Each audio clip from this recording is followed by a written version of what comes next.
Chamber of commerce and industry Quetta کے صدر محمد ایوب مریانی نے وفاقی بجٹ میں کاروباری برادری کی تجاویز کو نظر انداز کرنے پر شدید رد عمل دیتے ہوئے کہا کہ بجٹ میں ہماری ایک بھی تجویز شامل نہیں کی گئی جس کے خلاف احتجاج کیا جائے گا۔ انہوں نے کہا کہ چیمبر کی سفارشات کا مقصد منصفانہ، ترقی پسند اور کاروبار دوست ٹیکس نظام کو فروغ دینا ہے۔ پریس کانفرنس سے خطاب کرتے ہوئے محمد ایوب مریانی نے کہا کہ کوئٹہ کراچی شاہراہ کا کام انتہائی غیر معیاری طریقے سے ہو رہا ہے۔ انہوں نے مطالبہ کیا کہ قرض پر منافع 5 ملین روپے سے زائد پر نامنل ٹیکس نظام کا خاتمہ کیا جائے اور اس آمدن کو فائنل ٹیکس رجیم کے تحت لایا جائے۔ ان کا کہنا تھا کہ اس تجویز سے سرمایہ کاروں کا اعتماد بحال ہوگا اور بینکنگ سیکٹر میں سرمایہ کاری بڑھے گی۔ انہوں نے کرائے کی آمدن کو فائنل ٹیکس قرار دینے، حال ہی میں نافذ کیا ونڈ فائنل ٹیکس ختم کرنے، ٹرن اوور ٹیکس کو 0.25% تک کم کرنے، کوئلے پر سیلز ٹیکس ود ہولڈنگ 20% کرنے اور گرین فیلڈ سرمایہ کاری مراد میں اضافے کا مطالبہ کیا۔ محمد ایوب مریانی نے کہا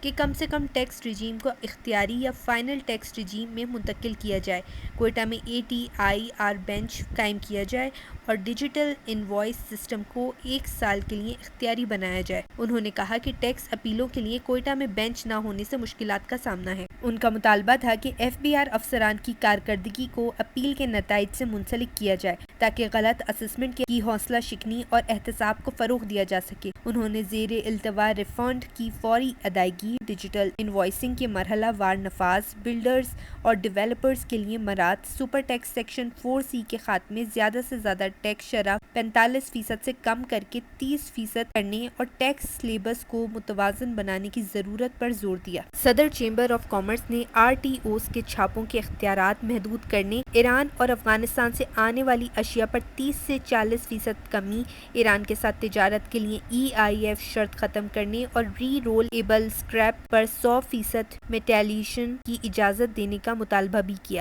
انہوں نے کہا کہ EIF شرط اور بینکنگ چیلنجز نہ ہونے کی وجہ سے تاجروں کو مشکلات کا سامنا ہے۔ محمد ایوب مریانی نے کہا کہ بجلی کے نظام کی بہتری کے لیے ٹرانسمیشن لائن اپ گریڈ کی جائے، کوئٹہ خوزدار اور لورا لائن میں پاور پلانٹس لگائے جائیں، جبکہ بلوچستان میں موٹر وے انفراسٹرکچر کی کمی دور کرنے کے لیے DI خان ذوب کوئٹہ موٹر وے، سکھر سبی کوئٹہ اور چمن ہائی وے کی اپ گریڈیشن کی جائے۔ انہوں نے امید ظاہر کی کہ چیمبر کی تجاویز وفاقی بجٹ میں شامل کی جائیں گی جس سے کاروباری اعتماد میں اضافہ، معیشت کی بہتری اور ٹیکس نظام میں شفافیت آئے گی۔